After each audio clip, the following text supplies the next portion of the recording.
Welcome to Brazilian Jiu-Jitsu. Today we're going to work a side mount offense. So you got top position. I got some arm lock or two that I attacked the forearm. I just want to share with you guys. Hopefully you get something out of it. Check it out. So I'm inside control and he's hugging my head. I want to show how I attack this forearm. It's a high percentage with low risk involved. It works for me. Hopefully it works for you. But the first thing I do is whenever they hug my head, I grab my collar and trap the arm and sort of pinch his arm so it doesn't go nowhere. Then I come across. I take a big step with the elbow. I need this firm grip at the collar so this arm doesn't go. I still need to be closer to the shoulder, on the shoulder side of his elbow from here.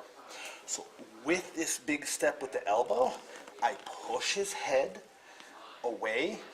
I step over his rib cage with my leg closest to his hip.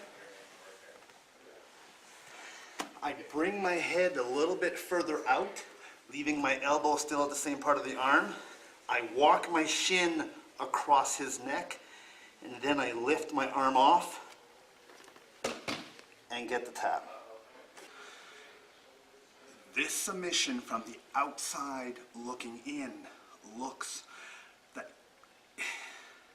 it takes a lot of time. It looks like they can get their arm free, but it doesn't. If you need a tight bite at the tricep and anchor it at your collar, once you have this arm, it's not going nowhere. And his escapes are minimal. You put the weight on him, I drive the weight over, I take a big step with the elbow. If they're close to escaping again, I can always abort and come back and secure to a control position. Sometimes when I attack this arm lock, it'll take 30-40 seconds before I'm successful with it. Sometimes it's quick, but for my training partners that are fully aware of this, it's challenging for me because if they know it's coming, and I can still pull it off, but it may take up to 45 seconds. So from here, once they grab my head, I grab my collar.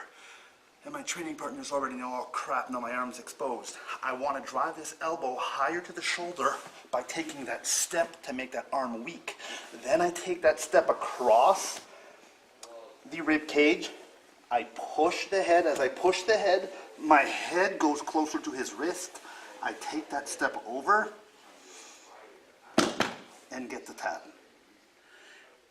This arm lock, sometimes I don't even need to take a step or across the person's neck and I already have the tap. So it looks something like they grab a hold of my head, I grab a hold of their arm, anchor at the collar, take that step, bring the knee up, or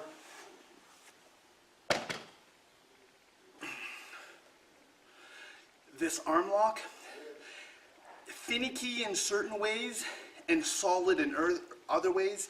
You have to put in your reps. This is more of a gi submission because you anchor and grab the collar and there's more friction to keep a hold of the arm. So I really need this, pinch it, anchor at my collar, take that step, push at the neck. My head now will come closer to his wrist as I take that step across his rib cage. I take that step across his rib cage, my head comes over here.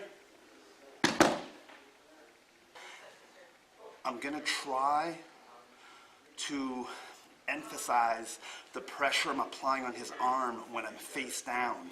So I grab it here, I take that step, I push on the head, I take the step over here.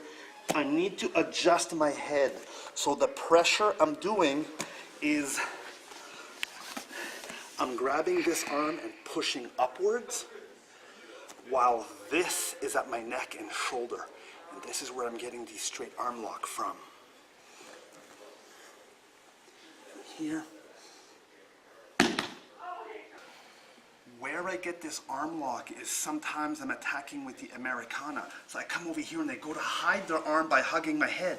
So now they don't, now I go, okay, so I just go for the other one now. So I couldn't get the Americana. They think their arm is out of trouble. Now I grab my collar, I take that step.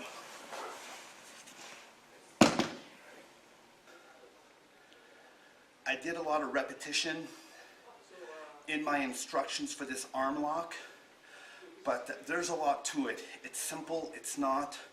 You may be part of your game. I just found when you attack the Americana, they hide it. You grab your collar, you put your steps together, you work on both sides.